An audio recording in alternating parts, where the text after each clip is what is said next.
I'm doing my makeup right now. I don't know why, because I love them. Some toddlers can't even tie their shoe, yet they already know what a skincare fridge is. Across TikTok and even Instagram, children barely out of preschool are filming elaborate makeup routines, promoting luxury skincare, and building personal brand before they even form a full sense of self. What looks harmless or even cute on the surface is actually part of something much darker, the commercialization of childhood itself. Because today, childhood is no longer just a stage in life, it's becoming a consumer identity. Let's talk about it.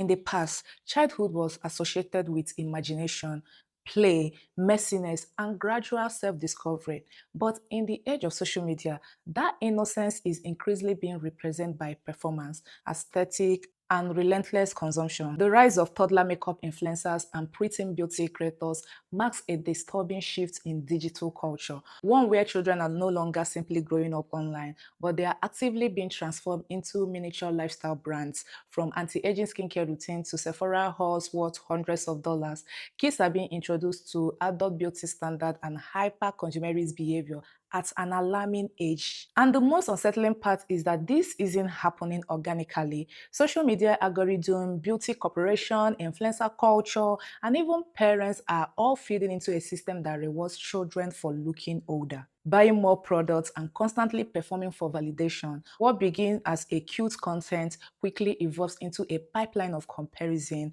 and identity formation centered entirely around appearance and consumption. So in this video, we are going to analyze this disturbing rise of toddler makeup influencers and preteen consumer culture, unpacking how childhood is being monetized online, and explore the psychological consequences of turning literary infancy into content, branding, and also profit. Because when children begin seeing themselves primarily as products to market, we have to ask what exactly is being lost in the process. Yesterday unboxing. If you guys don't know what yesterday is, it is a kid-friendly skincare, and I'm really excited because I've been using like other skincare and that has not been working for me. We're gonna try this one instead. So let's just get straight into it. This is the box. Okay. So this is like foam cleanser. Then we have hydration. I think this is moisturizer. Yep. Smells good. And then I can't wait to do this in the morning. Hydration mist. Oh my god, I was not expecting that. It smells like watermelons. And then we have this. It is a lip mask. So this is the packaging. It looks really good. It smells good. I'll be posting a get ready with me for you guys can see how this looks on my skin. So if you guys want to see, come back tomorrow. I really want to talk about how childhood has become a marketable aesthetics. Childhood itself is no longer being protected from consumer culture. It's being redesigned around it. What used to be a developmental stage centered on play and also self-discovering is now increasingly treated as a branding opportunities. Toddlers and preteens are no longer just participating in social media culture. They are being positioned as aspirational beauty and lifestyle influencers for both adults and also other children. And this shift fundamentally changes what childhood means.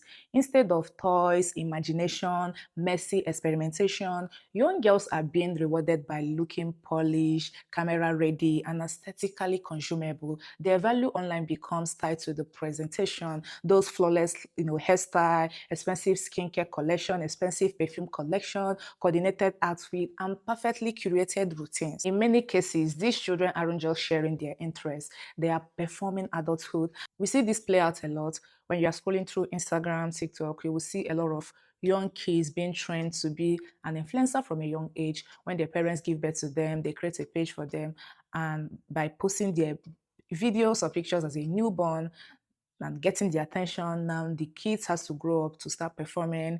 When you see a little girl tell you about a serum or a moisturizer or a sunscreen or a fragrance or a makeup, you're just wondering, what do you know about this? I got to know more of skincare as an adult when I started struggling with acne.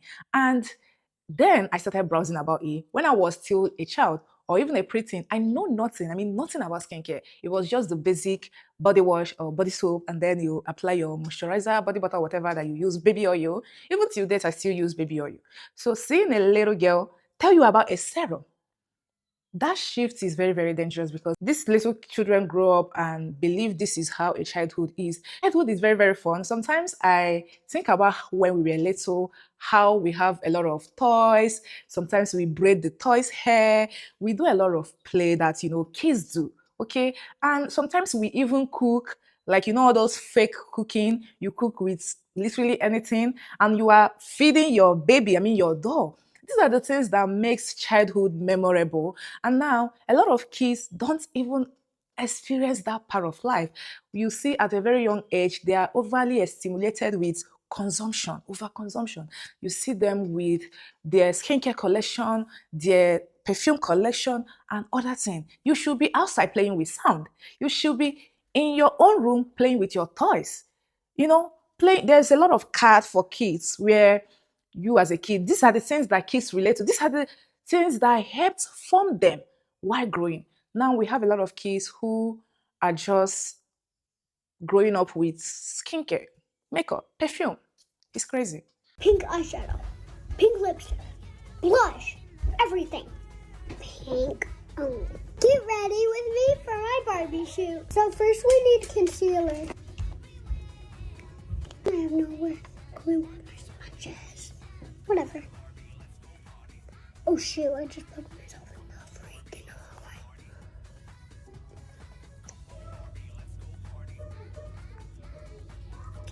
What do I do? Barbie's face is sparkly, you know that? Well, this makes your face sparkly for Barbie. My hair in a little pony. Did that up. Let's get some little mascara up here. I'm just putting That it was up. just a weird look. Oh my gosh, this is chaotic. What is chaotic? Moms these days. On the Barbie stuff. That's a little too much blush. That's not. It is. There's more stuff to blend. You do need to blend. There's more stuff to blend. Okay.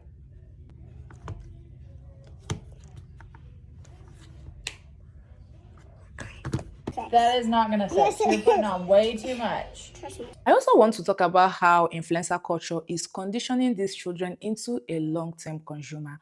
What makes this trend especially disturbing is that this isn't just teaching children to buy products, it's teaching them to build their identities around consumption itself. The overconsumption habits we usually associate with adults influencer culture is you see all those massive hauls, the aesthetic hoarding, endless product recommendation, you see the trend cycle and constant self-optimization, and I'm being psychologically ingrained during early childhood development. And that has a long-term consequences because when toddlers grow up in environments where attention, praise, and validation are constantly linked into buying things, consumption stop feeling optional. It becomes emotional for them. It becomes their own part of self-worth. You are watching an entire generation learn that identity is something you purchase, something you curate and display online. That's why those Sephora kids trend matter beyond being merry, cringe, or excessive.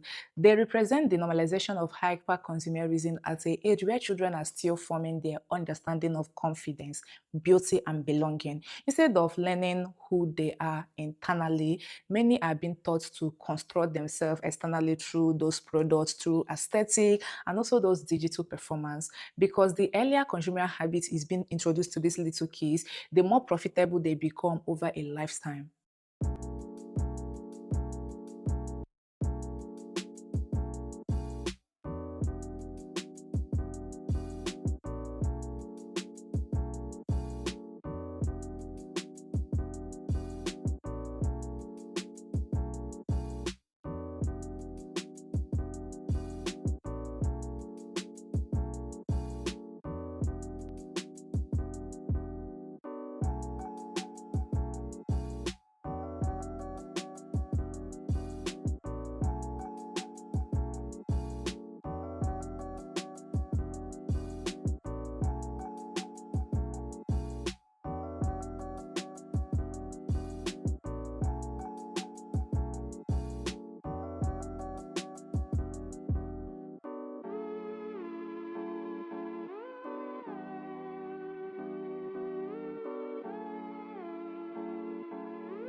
At some point, we need to stop pretending that this is simply children having fun with makeup, because what we are really witnessing is the industrialization of insecurity at a younger and younger ones. The beauty industry has always relied on convincing people that they are incomplete without products. But now social media has allowed those marketing strategies to reach children before they even develop this emotional maturity or stable self-esteem. And that changes everything actually.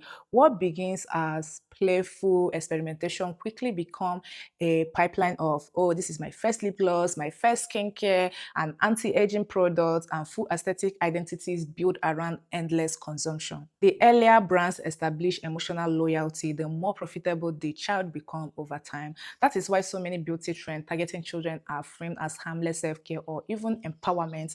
That language feels positive, but the underlying message is still deeper than commercial. They buy more, improve yourself, optimize your appearance, perform beauty correctly. In many cases, toddlers and preteens are being trained as future consumers long before they even critically understand advertising itself. And social media accumulates this process by disguising marketing as authenticity. The influencer does not feel like a corporation. It feels relatable, it feels aspirational, it feels like a friend. But behind that friendship is often the algorithm optimized cell funnel designed to normalize perpetual consumption for childhood onwards. Ultimately, the rise of toddler makeup influencer and preteen consumer is not just another harmless internet trend. It reflects something much deeper about the direction of modern society, a culture so consumed by aesthetic, branding, and monetization that even childhood is no longer allowed to exist outside this marketplace. Children are now entering a system of comparison, self-surveillance, and consumer pressure before they fully understand who they are. Instead of being encouraged to explore their identities naturally, many are learning that beauty, validation, and social acceptance must be continuously purchased, performed, and displayed online. And that psychological shift is these consequences. A lot of kids growing up, with their toys, trying to build a lot of things. And as a mother, when you see your kids growing and you see them doing some certain things, it's easier to know what your child is good at. Sometimes you see that this your child is good with drawing, and you support their dream by buying more things for them to draw. You see that kids are being trained. They don't grow naturally these days. They are being trained to perform a certain character, to perform this, to perform that. Let your kids be kids, because those children grow up believing their value is tied to how marketable, how polished or aesthetic desirable they appear. Insecurity stops being a side effect of consumer culture. It becomes the foundation of it. What makes this especially unsettling is how normalized it has become. The algorithm rewards it, brands profit from it, audience consume it as an entertainment, and because the content looks cute or aspirational on the surface, the deeper implication are being ignored. But maybe the real issue isn't that children are growing so fast. Maybe it's that adulthood, particular influencer adulthood, has become so aggressively commercialized that it is now consuming childhood itself. So if we continue treating children primarily as future consumers, future influencers, and future brands, we risk creating generations who struggle to separate self-worth from performance, identity from aesthetic, and happiness from endless consumption. At some point, we have to ask, what happened to a society when even innocence become content? If you have made it this far, I would really love to hear your thoughts on this topic, because I genuinely think we are watching a major cultural shift happen in real time. Do you think toddlers, influencers, and Sephora kids culture are harmless form of self-expression, or are we normalizing consumerism and appearance-based validation from far too early? And most importantly, what kind of long-term impact do you think this will have on the next generation? If you enjoyed this video, don't forget to like, subscribe, and turn on your notifications so you don't miss out on the future conversation on overconsumption, influencer culture, beauty trends, and the psychology behind these digital consumerism. And as always, thank you so much for watching. I am Blessing, and I will see you in the next video.